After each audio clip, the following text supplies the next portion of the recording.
sesuatu kebenaran yang belum saya jumpa. Ada sesuatu kebenaran yang belum saya jumpa, pasti bukan dalam kalangan umat Islam yang ni, tak ada. Pasti tak ada dalam agama Islam. Pasal apa? Akhlak yang ditunjukkan oleh umat Islam pada saya pada waktu itu. Ya, kami keluar kadang-kadang membawa klien-klien, pelanggan-pelanggan korporat kami makan di hotel. Biasalah, saya lah seorang yang tak minum. Yang Mak Saleh ni minum lah, seperti Mak Saleh dah. Memang cara budaya dia. Dia mulakan lunch, makan tengah hari dia dengan minum bia. Tapi mat Melayu kita ni, mat Melayu kita, dia kata nak meraihkan, ini umat Islam, nak meraihkan tetamu. Saya yang pengurusnya pun tak minum. Adakah tuan-tuan rasa wajar bagi saya memeluk agama Islam dalam keadaan begitu? Apa akan terjadi kepada saya jika saya memeluk agama Islam dan duduk dengan puak-puak yang begini? Ya, saya akan tahu, oh, kalau dah masuk Islam, dulu ni Hindu tak boleh zina, sekarang Islam dah boleh zina. Kalau ni Hindu tak boleh minum arak, lah ni Islam dah boleh minum arak. Inilah yang saya akan belajar daripada mereka. Tapi Alhamdulillah, bila saya memberitahu mereka, saya dah memeluk agama Islam, masing-masing berketar-ketar kata, Alhamdulillah. Alhamdulillah, dia kata. Kata kapal dia, kata, saya ni pun tak baguslah Islamnya. I am not a good Muslim. Keluar daripada mulut siapa? Mulut umat Islam. Kalau umat Islam sendiri mengatakan mereka itu bukan Islam yang baik, siapa lagi nak menunjukkan akhlak Islam yang baik? Semua orang Terengganu saja. Orang Terengganu di sini. Orang di Kuala Lumpur, Terengganu saya tak katalah orang Islam tak baik. Alhamdulillah, Terengganu ni memang bagus, dah terbukti pun bagusnya. Tapi umat Islam di pantai barat sana tu, ya, pantai barat sana, ya, umat yang bukan agama Islam di pantai barat tu, di mana mereka nak lihat Islam kalau bukan pada umat Islam yang ni? Saya selalu diberitahu, jangan lihat pada orang-orang Islam, lihatlah pada Islam itu sendiri. Don't look at the Muslims, look into Islam. Islam itu baik, janganlah pandang kepada umat Islam. Mana saya nak tengok Islam? Kuzah mana Islam ni dekat Kuzah? Tak ada pun kata Kuzah mengucap asyhadu an la ilaha illallah asyhadu anna muhammadar rasulullah. Masjid terapung, kalau saya dekat masjid, mana Islam ni dalam masjid tu? Bahagian mana kat masjid tu ada Islam? UIA, Universiti Islam Antarabangsa, mana Islam ni kat universiti tu? Ya, bank Islam, mana Islam ni kat bank itu? Siapa yang akan menunjukkan, mempamerkan Islam kalau bukan umat Islam? Akhlak umat Islam itu sendiri. Ya, sebab berlakunya kekosongan ruang yang diberikan oleh umat Islam inilah telah digunakan oleh umat-umat seperti saya yang jahiliah dulu, ya, capitalize, mempergunakan ruang ini untuk menyelinap di dalam masyarakat Islam, mendakyakan agama-agama selain daripada Islam, memesongkan akidah mereka. Bukan satu dua tuan-tuan, malah seorang pengurus di Malayan Banking yang bekerja dengan saya, balik luar negeri, bangsa Melayu, agama Islam asalnya, balik-balik dia kata, apa itu Allah karut, Islam karut, all nonsense. Auzubillah, bukan dari mulut saya, mulut dia sendiri. Saya kata Alhamdulillah, dulu sebelum Islam, bagus, good, at least Tuhan dah bagi you hidayat jadi Hindu. Tuhan, dalam keadaan saya sendiri tak tahu. Cuma satu peristiwa berlaku semasa saya di Malayan Banking. Satu malam Jumaat bila saya terbuka televisyen, ya, tengah-tengah saya mendalami agama Hindu, mencari kebenaran yang lebih dalam, saya terdengar satu ungkapan pada satu malam Jumaat di televisyen. Saya pun terbuka, tiba-tiba tengok 2, 3, 4 Pak Haji pakai kopiah putih begini, cakap bahasa Melayu. Saya pun lama tak cakap bahasa Malaysia.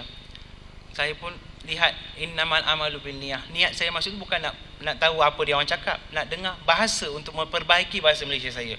Mungkin bahasa Malaysia saya pun masih lagi tonggang-langang. Masa itulah seorang daripada ahli panel dalam forum itu memberitahu, jika amalan kita baik, niat kita baik, ya, kita membuat sedekah, kita membuat jariah, kita bantu orang ramai, kita buat semua yang baik, tetapi jika kita bukan beriman, itu bukanlah ibadah. Allah tak akan terima sesuatu yang dilakukan oleh orang yang bukan beriman. Terus saya melenting. Saya kata, orang tua ni kalau aku ada depan aku memang siap ni. Rupa-rupanya yang buat kenyataan itu adalah Ustaz Profesor Datuk Dr. Harun Din, bapa angkat saya. Ya. Saya cukup marah dengan statement ni. Adakah Tuhan cipta saya sebagai Hindu hanya saya nak masuk ke neraka? Kalau macam tu confirm lah lebih daripada hampir 50% penduduk Malaysia yang bukan beragama Islam semua nak ke neraka. Begitu Tuhan jadikan di Malaysia ni. Yang Islam ni ke syurga belaka. Itu ke Tuhan jadikan saya. Yalah, dalam keadaan ya, tetapi kenyataan itu sangat menyinggung saya. Saya sangat marah. Satu hari saya berjumpa dengan Ustaz Harundin, bukan untuk belajar Islam daripada dia, tetapi nak menghindukan Ustaz Harundin.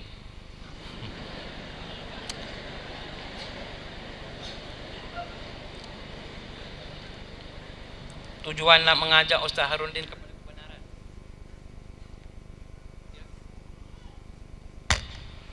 Ya, tujuan untuk mengajak Ustaz Harundin kepada kebenaran.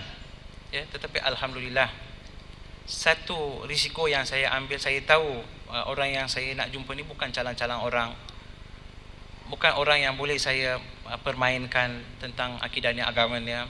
Bila saya berjumpa, saya pun bercerita, saya begini-begini, beragama Hindu Ortodoks. Ya, saya pengamal agama Hindu dan banyak Islamkan, dah Hindukan Kristiannya kepada Hindu. Yang Islam ni ada yang ikut saya jadi Hindu. Kenapa Tuhan membuat kenyataan begini? Saya tak kenal dia pada waktu itu. Saya pergi ke UKM tanya. Kemudian dia pun terangkan tentang apa itu Islam. Simple. Islam itu asaskan kepada dua kalimah syahadah, asyhadu alla ilaha illallah, asyhadu anna Muhammadar Rasulullah. Kita solat 5 kali sahaja sehari, puasa pun sebulan sahaja dalam setahun, bayar zakat, jika mampu kita pergi ke haji. Itu Islam. Mudah je orang tua ni cakap. Dulu kat sekolah kawan-kawan saya kata, Islam kena pakai songkok, Islam kena pakai baju Melayu, Islam adalah, dulu saya handsome macam Shah Rukh Khan sikit lah, dulu janggut tak ada apa tak ada lah. Islam sunnah kena ni tu, makan ni gini, tu teruk lah Islam ni. Baik jadi Hindu vegetarian, makan sayur aja. Ya, ini merumitkan saya. Ya. Kemudian cara diterangkan, kepercayaan kita beza dengan akidah lain. Dia kata rukun Islam kita, rukun iman kita ada 6. Dia pun terangkan dalam 6. Dia kata mudah ni kepercayaan orang Islam ni. Dia kata, Islam ni semua boleh belaka, dia kata. Semua boleh nak makan, pulun lah semua, bubuh aja. Kecuali kerbau pendek lah. Tu aja dia kata.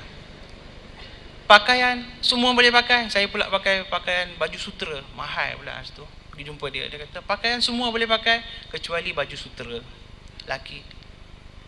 Semua kita boleh menggunakan barang perhiasan kecuali barang-barang kemas. Dia kata simple aja. Kalau kawan saya kata itu tak boleh, yang ni tak boleh, ni tak boleh, Islam semua, Islam mana tak boleh. Start aja, la ilaha illallah, tak boleh. Tak ada Tuhan lain melainkan Allah. Start aja la. Yang saya tahu Islam ni la, tak ada. Semua tak ada. Semua tak boleh belaka. Tapi orang tua ni kata mudah. Saya pun kata okeylah. And akhir perbincangan saya pun setuju. Okey macam tu. Dia pun ajak saya, Ustaz Harundin ajak saya pergi ke satu usrah mingguan yang diadakan di PJ, dekat dengan rumah di mana saya tinggal di Seksyen 14. Tiap-tiap malam Jumaat, alhamdulillah. Kali pertama saya hadiri usrah ni waktu maghrib, sampai-sampai tengok semua sedang sembahyang maghrib.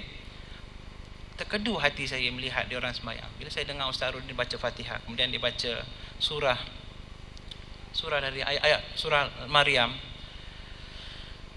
saya terkedu bila disebut ihdinas siratal mustaqim. Anda pernah dengar perkataan ihdinas siratal mustaqim? Pernah dengar benda ni somewhere? Tapi tanya kat ustaz lepas usrah ni, apa hang sebut ihdinas siratal mustaqim, ihdinas siratal mustaqim? Itu Al-Fatihah. Dalam Fatihah ada satu ayat nama dia, tunjukkan saya jalan yang lurus. Saya kata sah. Selama ini saya sebagai umat Hindu memang saya tak regret. Saya kata saya memang minta kat Tuhan tunjukkan jalan yang lurus, tapi Tuhan tak pernah tunjukkan saya jalan yang lurus. Sekarang mulut saya sentiasa memberitahu kepada penganut Hindu, saya kata Tuhan itu satu, sembah Tuhan yang satu. Macam mana nak sembah? Dah saya sendiri yang kata Tuhan itu satu, dah ada macam-macam patung kita sembah. Tapi kalau orang Islam ni tanya, yang bukan Islam, yang bukan Hindu ni tanya, Tuhan Hindu ada berapa? Satu. Siapa? Tuhan yang saya sembah lah yang Tuhan sembah. Senang habis cerita, tutup habis.